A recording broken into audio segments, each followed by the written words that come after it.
our motivations are unbelievably interesting. I mean, I've been working on this for a few years, and I just find the topic still so amazingly engaging and interesting. So I want to tell you about that. The science is really surprising. The science is a little bit freaky, okay? We are not as endlessly manipulable and as predictable as you would think. There's a whole set of unbelievably interesting studies. I want to give you two that call into question this idea that if you reward something, you get more of the behavior you want. If you punish something, you get less of it. So let's go from London to the mean streets of Cambridge, Massachusetts, in the northeastern part of the United States. And let's talk about a study done at MIT, Massachusetts Institute of Technology. Here's what they did. They took a whole group of students, and they gave them a set of challenges. Things like memorizing strings of digits, solving word puzzles, other kinds of spatial puzzles, even physical tasks like throwing a ball through a hoop. Okay, they gave them these challenges, and they said to incentivize their performance, they gave them 3 levels of rewards. Okay? So if you did pretty well, you got a small monetary reward. If you did medium well, you got a medium monetary reward. And if you did really well, if you were one of the top performers, you got a large cash prize. Okay? We've seen this movie before. This is essentially a typical motivation scheme within organizations, right? We reward the very top performers, we ignore the low performers, and the other folks kind of in the middle. Okay, you get a little bit. So what happens? They do the test, they have these incentives, here's what they found out. 1, as long as the task involved only mechanical skill, bonuses worked as they would be expected. The higher the pay, the better the performance. Okay, that makes sense. But here's what happens. But once the task called for even rudimentary cognitive skill, a larger reward led to poorer performance. Now this is strange, right? A larger reward led to poorer performance? How can that possibly be? Now what's interesting about this is that these folks here who did this are all economists, 2 at MIT, 1 at the University of Chicago, 1 at Carnegie Mellon, okay, the top tier of the economics profession.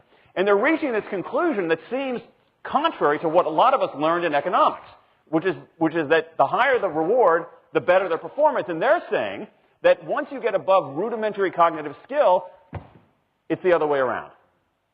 Which seems like this kind of, the idea that these rewards don't work that way seems vaguely left-wing and socialist, doesn't it? It's kind of this kind of weird socialist conspiracy. For those of you who have those conspiracy theories, I want to point out the notoriously left-wing socialist group that financed the research, the Federal Reserve Bank. So this is the mainstream of the mainstream coming to a conclusion that's quite surprising. It seems to defy the laws of behavioral physics. So this is strange. It's strange finding. So what do? They say, this is freaky. Let's go test it somewhere else. Maybe that $50 or $60 prize isn't sufficiently motivating for an MIT student, right? So let's go to a place where $50 is actually more significant relatively. Right? So let's take the experiment. We're going to go to Madurai, India, rural India, where $50, $60, whatever the number was, is actually a significant sum of money. So they replicated the experiment in India roughly as follows. Small rewards, the equivalent of 2 weeks' salary. Small performance, low performance, 2 weeks' salary. Medium performance, about a month's salary. High performance, about 2 months' salary. Okay, so those are real good incentives. Okay, so you're going to get a different result here. Well, what happened, though, was that the people offered the medium reward did no better than the people offered the small reward. But this time around, the people offered the top reward. They did worst of all. Higher incentives led to worse performance. What's interesting about this is that it actually isn't all that anomalous. This has been replicated over and over and over again by psychologists, by some extent by sociologists, and by economists, over and over and over again. For simple, straightforward tasks, those kinds of incentives, if you do this, then you get that, they're great. For tasks that are algorithmic, set of rules where you have to just follow along and get a right answer, if-then rewards, carrots and sticks, outstanding. But when the task gets more complicated, when it requires some conceptual, creative thinking, those kinds of motivators demonstrably don't work. In fact, money is a motivator at work, but in a slightly strange way. If you don't pay people enough, they won't be motivated. What's curious about, there's another paradox here, which is that the best use of money as a motivator is to pay people enough to take the issue of money off the table. Pay people enough so that they're not thinking about money and they're thinking about the work. Now, once you do that, it turns out there are 3 factors that the science shows lead to better performance, not to mention personal satisfaction. Autonomy, mastery, and purpose. Autonomy is our desire to be self-directed, to direct our own lives. Now, in many ways, traditional notions of management run afoul of that. Management is great if you want compliance, but if you want engagement, which is what we want in the workforce today as people are doing more complicated, sophisticated things, self-direction is better. Let me give you some examples of this, of almost radical forms of self-direction in the workplace that lead to good results. Let's start with this company right here, Atlassian, an Australian company. It's a software company, and they do something really cool. Once a quarter on a Thursday afternoon, they say to their developers, for the next 24 hours, you can work on anything you want.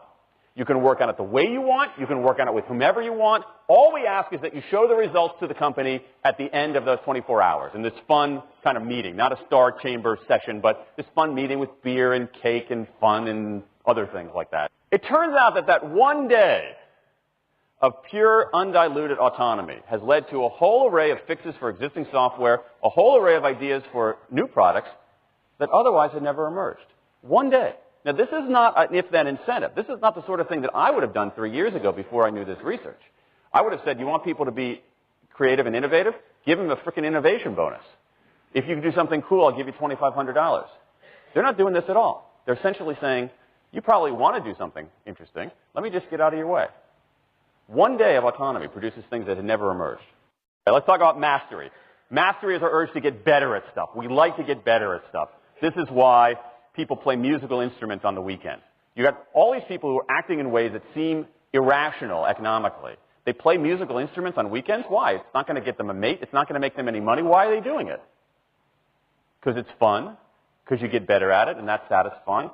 Go back in time a little bit. I imagine this if I went to my first economics professor, a woman named Mary Alice Shulman. And I went to her in 1983 and said, Professor Shulman, can I talk to you after class for a moment? Yeah. I got this inkling. I got this idea for a business model. I just want to run it past you. Here's how it would work. You get a bunch of people around the world who are doing highly skilled work, but they're willing to do it for free and volunteer their time, 20, sometimes 30 hours a week. Okay, she's looking at you somewhat skeptically there. Oh, but I'm not done. And then what they create, they give it away rather than sell it. It's going to be huge. I mean, she truly would have thought I was insane. Okay, it seemed to fly in the face of so many things. But what do you have? You have Linux powering 1 out of 4 corporate servers in Fortune 500 companies, Apache powering more than the majority of web servers, Wikipedia. What's going on? Why are people doing this? Why are these people, many of whom are technically sophisticated, highly skilled people who have jobs? Okay? They have jobs. They're working at jobs for pay, doing sophisticated technological work. And yet, during their limited discretionary time, they do equally, if not more, technically sophisticated work, not for their employer, but for someone else for free. That's a strange economic behavior. Economists who look into it, why are they doing this? It's overwhelmingly clear.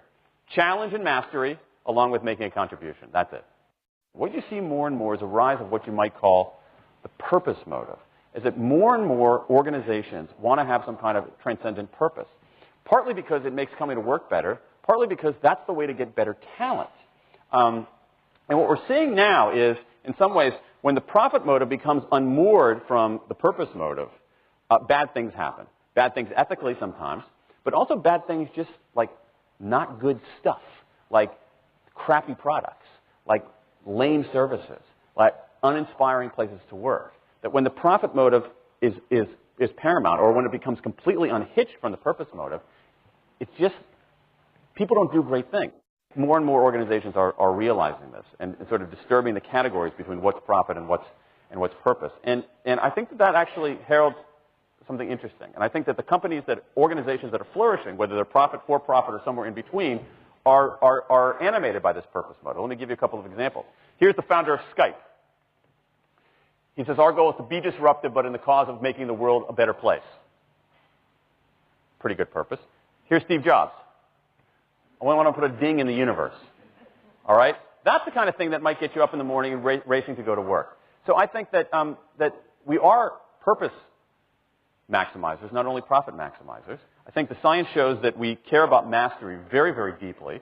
And the science shows that we want to be self-directed. And I think that the big takeaway here is that if we start treating people like people and not assuming that they're simply horses, slower, smaller, better-smelling horses, if we get past this kind of ideology of carrots and sticks and look at the science, I think we can actually build organizations and work lives that make us better off, but I also think they have the promise to make our world just a little bit better.